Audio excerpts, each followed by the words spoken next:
Good morning friends, समित life maker YouTube channel पे आप लोगों का स्वागत है। देखिए दोस्तों, आज के सेशन में हम लोग करने वाले दोस्तों सीटेट का हिंदी लैंग्वेज। दोस्तों लैंग्वेज पे पढ़िए। Paper first and paper second दोनों पेपर के दोस्तों महत्वपूर्ण है। जो आपका भी जो एग्जाम आने वाला है फ्रेंड्स जुलाई 2025 में, उसके लिए दोस्तों रामवान है आपके लिए सीटेट हिंदी। दोस्तों हम अपने ही चैनल पे CDP जो सर का निकाला गया, सचिन सर का, दोस्तों वो उसका भी दोस्तों डिस्कशन हम अपने चैनल पर करवा रहे हैं। दोस्तों जो अभी तक नहीं देखे फ्रेंड्स, वो जाके देख सकते हैं। तो आते हैं हम लोग अपने सेशन पे। देखिए दोस्तों, आज जो हम इसका करने वाले दोस्तों, ये पार्ट फर्स्ट रहेगा दोस्तों, हिंदी शिक्षा शास्त्र वस्तुनिष्ठ प्रश्न, जिसमें कि दोस्तों अभी तक इसमें हम 100 कितना शायद दोस्तों 102 क्वेश्चन खत्म कर चुके हैं दोस्तों। और आज जो करने वाले 103 नंबर क्वेश्चन से करेंगे। 102 का कुछ सॉल्यूशन है। देखिए, प्राथमिक कक्षाओं में स्कूल आधारित आकलन को वरीयता दी जाती है क्योंकि टीचर को बच्चों की कमजोरियों एवं खूबियों का पता होता है, जिसके अनुसार वह बच्चे क्योंकि टीचर को बच्चों की कमजोरियों एवं खूबियों का पता होता है, जिसके अनुसार वह बच्चे को उचित गाइडेंस देते हैं, जिससे बच्चे के संपूर्ण विकास को निश्चित किया जा सकता है। फ्रेंड्स देखिए दोस्तों, नेक्स्ट क्वेश्चन है, भाषा अधिगम के लिए सामग्री तैयार करने के सिद्धांतों में से एक है, क्या है? तो इसका ऑप्शन नंबर सेकंड सही होगा। सामग्री औचित्यपूर्ण तरीके से स्तरानुसार होनी चाहिए। सामग्री औचित्यपूर्ण तरीके से स्तरानुसार होनी चाहिए। ऑप्शन नंबर 2 सही है। सोल्यूशन इसका, भाषा अधिगम के लिए सामग्री पाठ्य सामग्री के सिद्धांत। पाठ्य सामग्री बच्चों की रुचि और स्वर के अनुरूप होती है। भाषा सरल, सहज, सुबोध एवं बोधगम्य होनी चाहिए। पाठ्य सामग्री जिस कक्षा शिक्षण के लिए है, उसके उद्देश्यों को पूर्ण करने वाली होनी चाहिए। और पाठ्य सामग्री के निर्माण में शिक्षक एवं छात्र दोनों की सहभागिता होनी चाहिए। नेक्स्ट है, द्विभाषी बच्चे या दो भाषा जानने वाले बच्चे किसी से बात करते समय प्रायः यह भाषा के शब्दों का प्रयोग करते हैं, कहलाता है संकेत बदलना कहलाता है संकेत बदलना। इसका सॉल्यूशन है, देखिए, कोड स्विचिंग, कोड बदलना, संकेत बदलना। कोड स्विचिंग का अर्थ है एक भाषा से दूसरी भाषा में स्विच करना। कोड स्विचिंग तब होता है जब बोलने या लिखने वाला एक भाषा से दूसरी भाषा में जानबूझकर बदलाव करता है। जब द्विभाषी बच्चे भाषा प्रयोग करते समय प्रायः एक भाषा के शब्दों का प्रयोग करते हैं, तो वह कोड स्विचिंग संकेत बदलना कहलाता है। एकल भाषी वक्त जब किसी एक विचार को औपचारिक तरीके से संप्रेषित करके उसी विचार को अनौपचारिक तरीके से संप्रेषित करता है, तो उसे कोड स्विचिंग कहा जाता है। दिल मांगे मोर कोड स्विचिंग का उदाहरण है। नेक्स्ट देखिए, समग्र भौतिक प्रतिक्रिया ओवरऑल फिजिकल रेस्पॉन्स TPS के बारे में कथनों को ध्यान में रखें। कौन सा ऑप्शन इसका सही होगा? तो ऑप्शन नंबर 3, ये दोनों ऑप्शन इसका सही है। गत्यात्मक गतिविधि डायनामिक एक्टिविटी के साथ मौखिक अभ्यास से सफल प्रत्यास्मरण रिकलेक्शन की संभावनाएं बढ़ जाती हैं। बी है, द्वितीय भाषा अर्जन बच्चों को प्रथम भाषा अर्जन के समानांतर प्रक्रिया है। बिल्कुल सही, दोनों ऑप्शन सही है। इसका ऑप्शन नंबर 3 सही होगा। देखिए, समग्र भौतिक प्रतिक्रिया टोटल फिजिकल रेस्पॉन्स TPR, जनक इसके थे जेम्स आगेर। समग्र भौतिक प्रतिक्रिया के अंतर्गत शिक्षक निर्देश देता है और छात्र उस निर्देश को सुनकर समझकर उचित प्रतिक्रिया देते हैं। इस प्रकार जब बालक गत्यात्मक अभिव्यक्ति के साथ भाषा सीखते हैं, तो भाषा अधिक स्थायी हो जाती है और लंबे समय तक याद रहती है। यह विधि छात्र की हिचकिचाहट और तनाव को कम करती है। नेक्स्ट क्वेश्चन है, भाषा अध्यापक होने के नाते भाषा शिक्षक अधिगम के बारे में आपका क्या मत है? इसका आंसर सही हो जाएगा ऑप्शन नंबर इसका देखिए, ऑप्शन नंबर फर्स्ट सही है। 1 2 3 तीनों सही है दोस्तों। देखिए, 1 2 3 भाषा अधिगम क्या था क्वेश्चन? भाषा अध्यापक होने के नाते भाषा शिक्षण अधिगम के बारे में आपका क्या मत है? देखिए, भाषा अधिगम में बोधगम्य योग्यताएं कॉग्निटिव एबिलिटीज उत्पादक कौशल से पहले आती है। बिल्कुल सही है। तो श्रवण के द्वारा अर्जित कौशल दूसरे कौशलों में स्थानांतरित ट्रांसफर होते हैं, ये भी सही है। 3 में देखिए, भाषा शिक्षण में अर्थ पर बल देना चाहिए, न कि नियमों पर, यह भी बिल्कुल सही है फ्रेंड्स। नेक्स्ट क्वेश्चन देखिए, इसका सोल्यूशन है कि भाषा अधिगम एक सचेतक कॉन्शियस प्रक्रिया है। यह प्रक्रिया नियमबद्ध रेगुलेटेड होती है। ये भाषा अधिगम लैंग्वेज लर्निंग में बालकों की भाषा के प्रति समझ, बोधगम्य योग्यता, उत्पादक कौशल, प्रोडक्टिव स्किल्स से पहले आती है। भाषा के चारों कौशल आपस में अंतः संबंधित इंटर रिलेटेड होते हैं। अतः श्रवण द्वारा अर्जित कौशल दूसरे कौशलों में स्थानांतरित होते हैं। भाषा शिक्षण में भाषा के नियमों पर बल देने के बजाय उसके अर्थ पर बल देना चाहिए। नेक्स्ट, भाषा शिक्षण में पर्यावरण भाषाई माहौल का महत्वपूर्ण स्थान होता है, अतः भाषा शिक्षण पर्यावरणीय माहौल से मुक्त नहीं होनी चाहिए। नेक्स्ट क्वेश्चन देखिए फ्रेंड्स, सकारात्मक अंतर निर्भरता समूह रचना, व्यक्तिगत जवाबदेही और सामाजिक कौशल किसके आधारभूत तत्व हैं? किसके आधारभूत तत्व हैं? तो इसका ऑप्शन नंबर 4 सही हो जाएगा।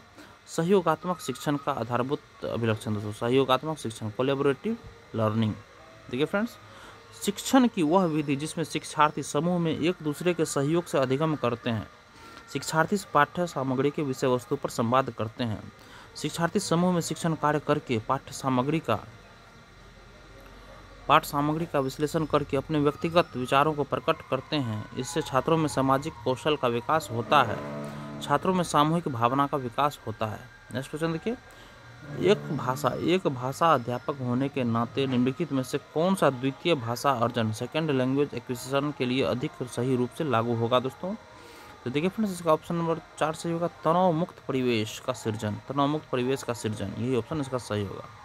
देखिए, द्वितीय भाषा टारगेट लैंग्वेज, लक्ष्य भाषा को सिखाने की सर्वोत्तम पद्धति वह है जिसमें छात्र परस्पर अंतःक्रिया करते हैं, भाषा को दैनिक वार्तालाप की भाषा से जोड़कर सीखते हैं। भाषा अधिग्रहण एक अवचेतन प्रक्रिया है जिसमें बालक भाषा अपने आसपास के वातावरण से पारस्परिक अंतःक्रिया करके सीखते हैं।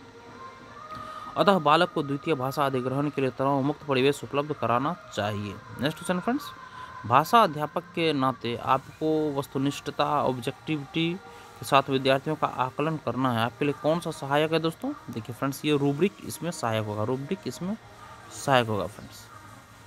देखिए फ्रेंड्स, रूब्रिक का प्रयोग आकलन असेसमेंट के लिए किया जाता है। इसमें वस्तुनिष्ठता होती है अर्थात इसमें बालक के लिखित या मौखिक सभी पहलुओं में प्राप्त अचीवमेंट को रखा जाता है। अर्थात वस्तुनिष्ठता के साथ आकलन करने के लिए रूब्रिक्स का प्रयोग किया जाता है। नेक्स्ट क्वेश्चन देखिए फ्रेंड्स, क्रेशन के अनुसार कौन सी अधिक निवेश देखते हैं? क्रेशन के अनुसार कौन अधिक निवेश देखते हैं एवं ग्रहण करते हैं, विश्वास के साथ अंतःक्रिया करते हैं और जिन बच्चों को निवेश मिलता है उनके संबंध में अधिक ग्रहणशील होते हैं?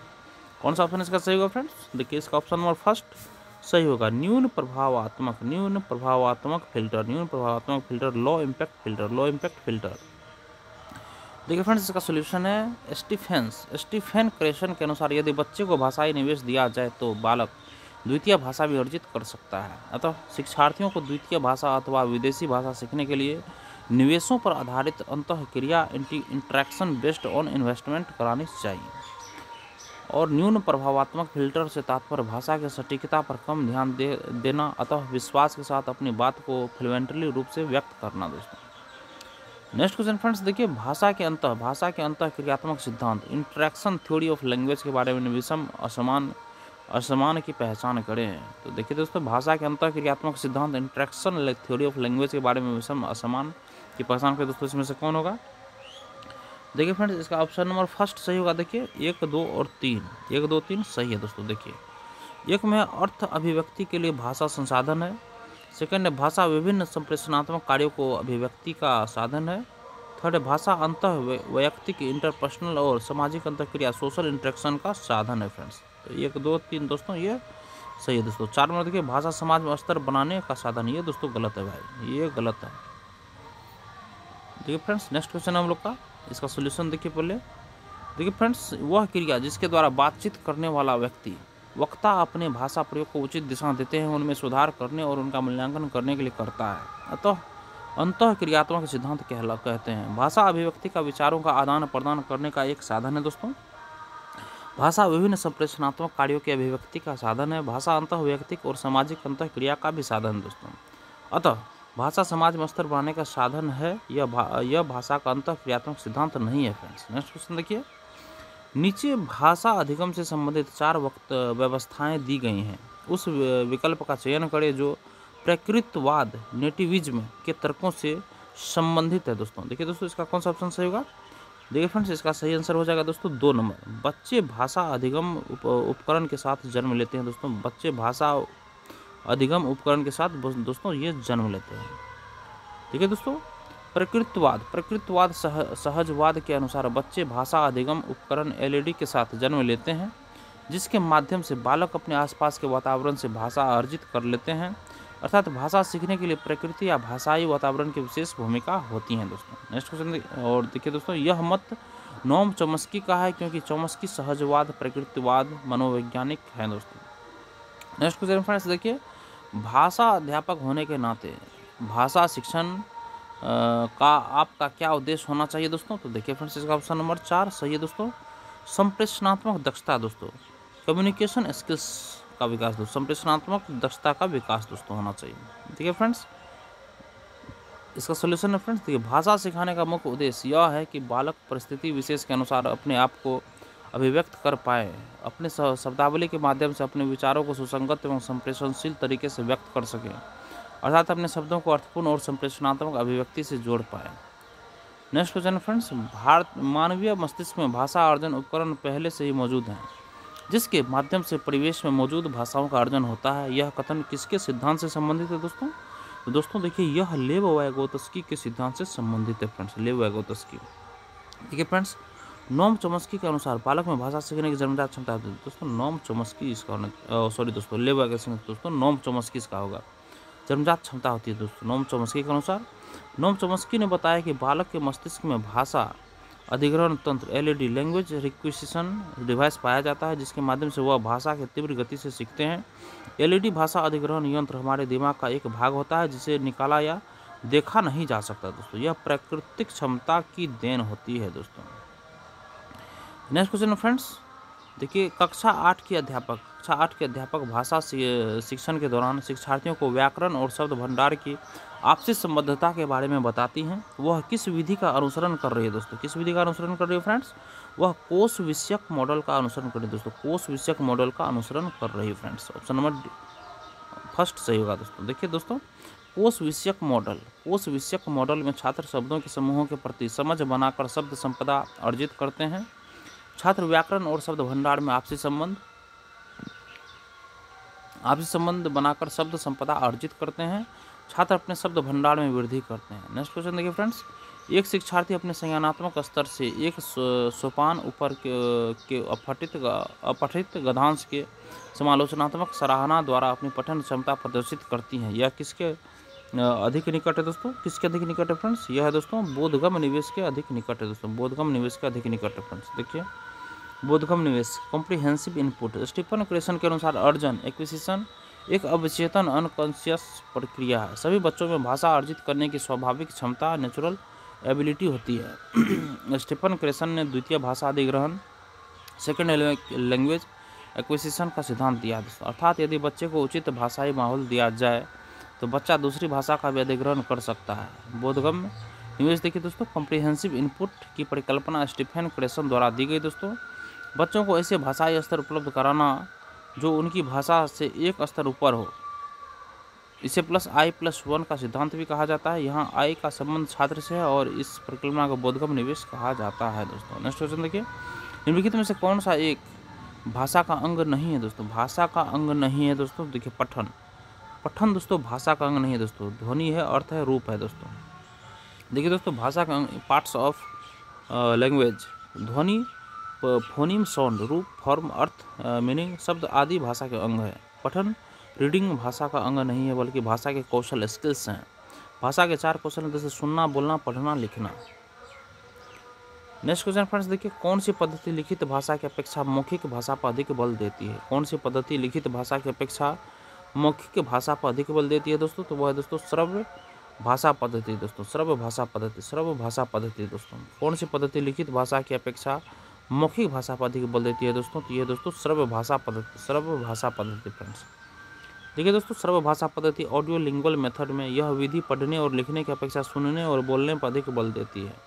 यह विधि द्वितीय विश्व युद्ध सेकेंड वर्ल्ड वार के समय सैनिकों को भाषा सिखाने में काम में लाई गई, इसलिए इस विधि को आर्मी मेथड के नाम से भी जाना जाता है। यह दोहराने पर देती है, अर्थात इसमें एक ही शब्द को स्ट्रक्चर को बार बार बोलवा कर रटवाया जाता है दोस्तों। ड्रिल एवं प्रैक्टिस, देखिए ड्रिल एंड प्रैक्टिस के माध्यम से सीखने पर बल देती है। नेक्स्ट क्वेश्चन फ्रेंड्स, किस पद्धति में शिक्षक को सभी पद्धतियों के बारे में जागरूक होना चाहिए? किस पद्धति में शिक्षक को सभी पद्धतियों के बारे में जागरूक होना चाहिए दोस्तों? तो ऑप्शन नंबर इसका 4 से होगा दोस्तों, विभिन्न दर्शनग्राही ग्रहणशील पद्धति दोस्तों। ऑप्शन नंबर 4 सही होगा दोस्तों। देखिए दर्शनग्राही पद्धति, फिलोसॉफी सिस्टम। दर्शनग्राही पद्धति में शिक्षक को सभी पद्धतियों के बारे में जागरूक होना चाहिए, अर्थात शिक्षक को प्रत्येक तरह की शिक्षण शास्त्री और दर्शन शास्त्री के बारे में समझ होनी चाहिए दोस्तों। नेक्स्ट क्वेश्चन देखिए फ्रेंड्स, निम्नलिखित में से कौन सी लेखन की विशेषता नहीं है दोस्तों? लेखन की विशेषता नहीं है फ्रेंड्स। देखिए दोस्तों, इसका ऑप्शन नंबर फर्स्ट से होगा मौखिक रिपोर्ट प्रस्तुत करना। ये दोस्तों लेखन की विशेषता नहीं है। मौखिक रिपोर्ट प्रस्तुत करना यह लेखन की विशेषता नहीं है दोस्तों। देखिए दोस्तों, इसका सॉल्यूशन है दोस्तों। देखिए, अच्छे लेखन की विशेषता है, अच्छे लेखन की विशेषताएं देखिए फ्रेंड्स, अच्छा संगठन होना चाहिए, स्पष्ट उद्देश्य होना चाहिए, व्याकरणिक शुद्धता होनी चाहिए, विचारों की संबद्धता होनी चाहिए। मौखिक रिपोर्ट लेखन की विशेषता नहीं है, क्योंकि छात्र यहाँ विचारों को लिखकर नहीं बोलकर प्रकट कर रहा है फ्रेंड्स। नेक्स्ट क्वेश्चन देखिए, रचनात्मक आकलन के बारे में कौन सा कथन उपयुक्त है दोस्तों? रचनात्मक आकलन के बारे में कौन सा कथन उपयुक्त है दोस्तों? देखिए, इसका ऑप्शन नंबर सेकंड सही होगा दोस्तों। सेकंड में शिक्षार्थी की प्रक्रिया पर केंद्रित, शिक्षार्थी की प्रक्रिया पर केंद्रित है दोस्तों। सॉल्यूशन देखिए इसका, रचनात्मक आकलन फॉर्मेटिव असेसमेंट। रचनात्मक आकलन शिक्षार्थी केंद्रित लीनियर लर्नर सेंटर्ड होता है दोस्तों। टीचिंग लर्निंग प्रोसेस के दौरान किया जाने वाला आकलन ही रचनात्मक आकलन कहलाता है। यह निरंतर चलने वाली प्रक्रिया है। रचनात्मक आकलन में बालक की गलतियों को महत्वपूर्ण माना जाता है। रचनात्मक आकलन अधिगम में होड़, विकास और सुधार से संबंधित है। बच्चों के बारे में आकलन अर्थात जानने का यह सर्वोत्कृष्ट तरीका है। इसके अंतर्गत खुले अंत वाले प्रश्न, ओपन एंडेड क्वेश्चन, अवलोकन, ऑब्जर्वेशन, परियोजना कार्य, प्रोजेक्ट वर्क, डिस्कशन आदि शामिल है। नेक्स्ट क्वेश्चन देखिए फ्रेंड्स, पहली कक्षा की अध्यापिका ने कक्षा की दीवारों पर इस तरह से जगह छोड़ी हुई है कि बच्चे कीरम कांटे स्क्रिबलिंग बना सके, चित्रकारी कर सके। बच्चों की इन गतिविधियों को क्या कहेंगे दोस्तों? इन गतिविधियों को क्या कहेंगे दोस्तों? तो इन गतिविधियों को देखिए दोस्तों, इसका ऑप्शन नंबर दोस्तों फर्स्ट से होगा आरंभिक साक्षरता। आरंभिक साक्षरता दोस्तों अर्ली लिटरेसी इसको कहेंगे दोस्तों। अर्ली लिटरेसी करेंगे दोस्तों, आरंभिक साक्षरता कहेंगे फ्रेंड्स। देखिए फ्रेंड्स, आरंभिक साक्षरता इमर्जेंट लिटरेसी दोस्तों। इमर्जेंट लिटरेसी लिखना सिखाने से पूर्व बालक दीवारों पर आड़ी तिरछी रेखाएं बनाता है, कीरम कांटे बनाता है। यह बाद में बालक को लिखना सिखाने में बुनियाद प्रदान करती है दोस्तों। अक्षर बनाने से पहले बालक को आड़ी तिरछी रेखाएं खींचने में अभ्यस्त किया जाता है। नेक्स्ट क्वेश्चन देखिए फ्रेंड्स, अधिगम के शुरुआती वर्षों में कौन सा उद्देश्य तुकबंदियों और शिशु गीतों का नहीं है दोस्तों? देखिए फ्रेंड्स, इसका ऑप्शन नंबर 4 सही होगा। व्याकरणिक क्षमता का विकास दोस्तों, व्याकरणिक क्षमता का विकास। देखिए दोस्तों, अधिगम के शुरुआती वर्षों में कौन सा उद्देश्य तुकबंदियों और शिशु गीतों का नहीं है दोस्तों? दोस्तों व्याकरणिक क्षमता का विकास ये नहीं दोस्तों, भाषा विकास है, मूल्य विकास है, कल्पनाशील एवं अनुमान है दोस्तों। ये 1, 2, 3 दोस्तों सही होगा, 4 नंबर दोस्तों ये गलत है दोस्तों। देखिए, प्रारंभिक वर्षों में बच्चों को शिशु गीत, तुकबंदी, कहानी आदि के द्वारा भाषा की समग्रता को प्रकट किया जाता है। बालक में रचनात्मक एवं कल्पनाशील का विकास किया जाता है। बालक की भाषा का विकास किया जाता है। अधिगम के शुरुआती वर्षों में बच्चों में व्याकरणिक क्षमता का विकास करने का उद्देश्य नहीं होता है, क्योंकि व्याकरणिक नियम उच्च प्राथमिक स्तर पर ही सिखाए जाते हैं। नेक्स्ट क्वेश्चन देखिए फ्रेंड्स, विद्यालयी बच्चों में भारतीय भाषाओं को समुन्नत करने वाले भारत सरकार के कार्यक्रम का नाम बताइए दोस्तों। तो देखिए तो फ्रेंड्स, ये है इसका ऑप्शन सही होगा दोस्तों, 4 नंबर भाषा संगम। देखिए फ्रेंड्स, विद्यालयी बच्चों में भारतीय भाषाओं को समुन्नत करने वाले भारत सरकार के कार्यक्रम का नाम बताइए दोस्तों। कौन सा नाम है दोस्तों? तो यह है भाषा संगम। नेक्स्ट देखिए दोस्तों, इसका सोल्यूशन है विद्यालयी बच्चों में भारतीय भाषाओं को समुन्नत करने वाले भारत सरकार का नाम भाषा संगम है दोस्तों। और देखिए दोस्तों, भाषा संगम हमारे देश की भाषाओं का अद्वितीय प्रतीक है। एक भारत के लिए हमारे साझा सपनों, आशाओं और आकांक्षाओं की अभिव्यक्ति है। भाषा संगम पहल के तहत भारत के संविधान की 8वीं अनुसूची में सूचीबद्ध भारतीय भाषाओं में छात्रों को बहुभाषी प्रदर्शन करने की योजना बनाई गई थी दोस्तों। नेक्स्ट क्वेश्चन देखिए, अश्विनी कक्षा 5 में पढ़ता है। कक्षा 3 तक आते आते उसे अपनी मातृभाषा में पठन कौशलों का विकास हो चुका था। अब वह अंग्रेजी भी अच्छी तरह से पढ़ने लगा है। अंग्रेजी पढ़ने की उसकी योग्यता में क्या प्रतिबिंबित हो रहा है दोस्तों? तो ये दोस्तों ऑप्शन नंबर 4 इसका सही होगा, कौशल अंतरण हो रहा है दोस्तों, कौशल अंतरण। देखिए फ्रेंड्स, व्याकरण कौशल अंतरण, स्थानांतरण, स्किल्स ट्रांसफर्स। कौशल स्थानांतरण का तात्पर्य एक भाषा सीखने के बाद दूसरी भाषाओं को भी अच्छी तरह से पढ़ लेना। और अर्थात यदि कोई छात्र किसी एक भाषा का अच्छा पाठक है और अगर वह दूसरी भाषाएं सीखता है तो उसका भी अच्छा पाठक हो सकता है। इसे कौशल स्थानांतरण के नाम से जाना जाता है। जैसे कोई बच्चा अपनी मातृभाषा में अच्छी तरह से पढ़ लेता है और वह अंग्रेजी में भी बहुत अच्छी तरह पढ़ लेता है, कौशल स्थानांतरण कहलाता है दोस्तों। देखिए फ्रेंड्स, आज हम 125 तक रहने देते हैं दोस्तों, और जो क्वेश्चन बच गया फ्रेंड्स वो कल के सेशन में हम लोग करेंगे। सेशन आप लोग को दोस्तों अगर अच्छा लगा हो तो सेशन को लाइक ज़रूर कीजिए और किसी एक ग्रुप में फ्रेंड्स इसको ज़रूर शेयर कीजिए और चैनल को सब्सक्राइब कीजिए। और दोस्तों लेटेस्ट इन्फॉर्मेशन पाने के लिए बेल आइकन के बटन को ज़रूर दबाइएगा दोस्तों। धन्यवाद, आपका दिन शुभ है।